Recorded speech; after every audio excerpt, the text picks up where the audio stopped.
இங்கே சிறப்பு பயிற்சி பெற்று வேலைவாய்ப்பு தகுதிக்குரியவர்களாக இங்கே எங்களுடைய முதலமைச்சர் இன்னும் சொல்ல போனால் ஐஏஎஸ் ஐபிஎஸ் முதன்மை இங்கே தேர்தலாம் இப்போ முன்னெல்லாம் வந்து 20 பேர் 10 பேர் தான் தேர்ச்சி பெற்றார்கள்.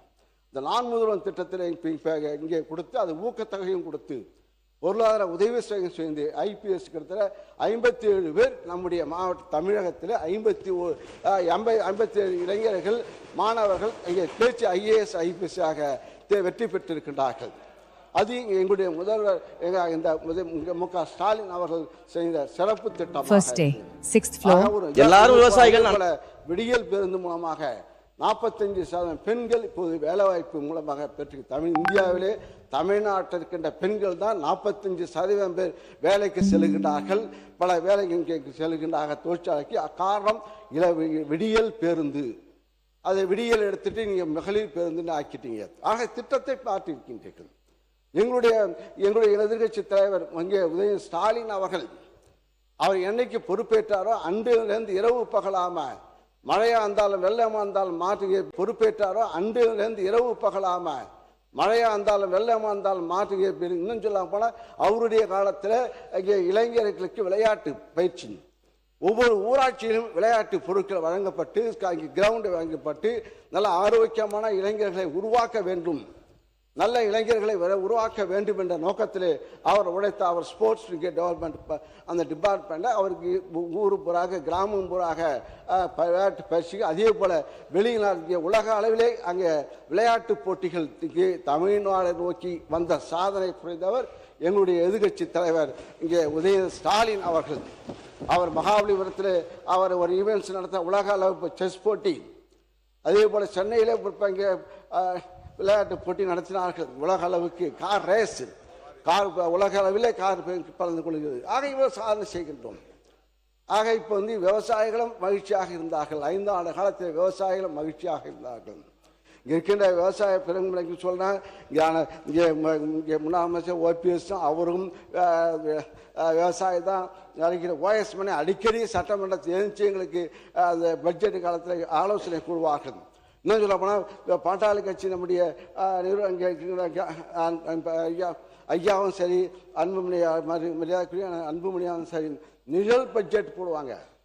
இந்த சிவகுமாரா பட்ஜெட் போனால் இந்த நிழல் பட்ஜெட்டை பார்த்து சார் நான் சொல்லுங்க சார் முடிச்சிடணும்.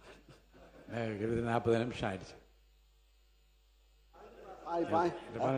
நிழல் பட்ஜெட் போடுவாங்க.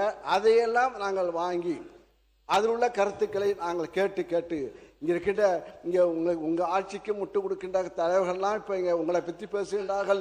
அப்பா எங்களெல்லாம் பேச தூக்கி ராஜேஷ் அவர் கருத்துக்கு பாராட்டுவார். ராஜேஷ் எங்களை பாராட்டுவார் வேளாண் பட்ஜெட்டில். அதே சிவகுமாரை பாராட்டுவார், ராமச்சந்திரன் பாராட்டுவார், இங்கே கம்யூனிஸ்ட் மாரிமுத்து, அதே போல் நாகை கேவல மாலிக்கு பேசுவார், பாராட்டு பேசுவார்கள். ஆனால் செங்கோட்டை தான் பேசல. உறுப்பினர் இந்த முட்டு கொடுத்த வார்த்தையை மட்டும் நான் அவைக்குள் நினைக்கிறேன். ஏன்னா வாழைக்கு நாங்கள் ஒரு திட்டம் சேர்த்துருக்கோம். வாழைக்கு முட்டு கொடுக்க திட்டம் நாங்கள் கொடுத்தோம். அதுக்கு வந்து வாழைக்கு முட்டு கொடுக்க திட்டம் எங்களுக்கு நாங்கள் போடல. அது அந்த இப்போ அந்த திட்டத்தை அறிவிச்சிருக்கீங்க. ஆர்டிகல்ச்சர் டிபார்ட்மெண்ட்டில் கொடுக்குற திட்டம். அதுபோல் அந்த ஆட்சிக்கும் முட்டு கொடுத்துக்கிறார்கள். சொல்லக்கூடாது. திரும்பி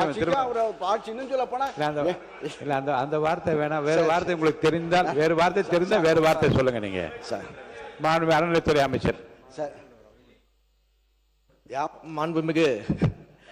மாண்புமிகு பேரவைத் தலைவர் அவர்களே, மாண்புமிகு உறுப்பினர் அவர்கள் வந்து எவ்வளவு அழகாக ஒரு திரைக்கதையை தயார் பண்ணுவாருன்னு நான் இன்னைக்கு தான் தெரிஞ்சுக்கிட்டேன்.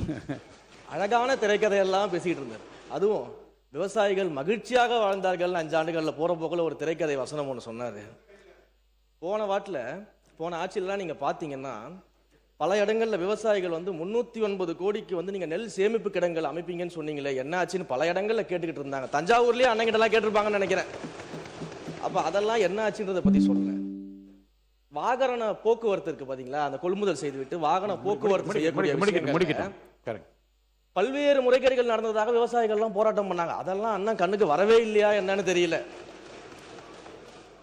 கரும்புக்கு வந்து ஒரு விலை நிர்ணயம் செய்துவிட்டு, கரும்புக்கு ஒரு விலை நிர்ணயம் அரசாங்கம் செஞ்சா அந்த விலைக்கு கீழே இன்னொரு விலையை அதிகாரிகள் நிர்ணயம் செய்து கருது கொள்முதல் செய்ததாகலாம் இன்னைக்கு விவசாயிகள் போராடினாங்க, பிரச்சனை பண்ணாங்க.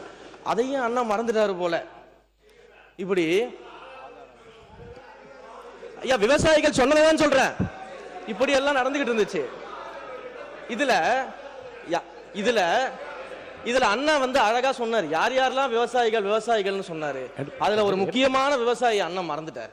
எல்லாரும் விவசாயிகள் அண்ணன் ஒவ்வொருத்தரை பத்தியும் சொல்லும் போது ஒரு முக்கியமான விவசாயியை மறந்துட்டாரு. கரும்பு தோட்டத்துக்குள்ள கான்கிரீட் போட்டு நடந்த விவசாயியை பத்தி அண்ணன் சொல்ல மறந்துட்டாரு. அப்ப இவங்க சொல்ற கதையெல்லாம் எப்படி இருக்குதுன்னா, சர்க்கரையை எறும்பு தின்னுருச்சு, சாக்க கரையான் தின்றுச்சுன்னு சொல்ற மாதிரி இருக்குது ஒரு கதையெல்லாம். மாண்பு உறுப்பினர், நேற்று நடந்த ஒரு முக்கிய விவாதத்தினுடைய குறிப்புகளெல்லாம் நான் ஆய்வு செய்தேன். அதில் நீக்கப்பட வேண்டிய பகுதிகள் நீங்கள் எது குறித்து நீக்கப்பட வேண்டும் என்று கோரினீர்களோ அதெல்லாம் நீக்கப்பட்டிருக்கிறது என்பதை நான் தெரிவித்துக் கொள்வேன். இன்றும் இப்போது மாண்புமிகு அமைச்சர் பேசிய அறநிலையத்துறை அமைச்சர் பேசிய பேச்சுகளில் அவை குறிப்பிலிருந்து நீக்கப்பட வேண்டிய பகுதியில் இருந்தால் மட்டுமே அதை பார்த்து ஆய்வு செய்து நீக்குவேன்.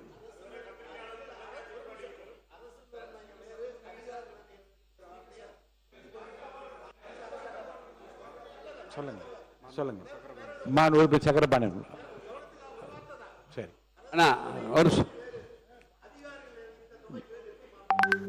எடுத்துறேன், பார்க்குறேன், கண்டிப்பாக பார்த்துறேன். மாண்புமிகு பேரவைத் தலைவர் அவர்களே,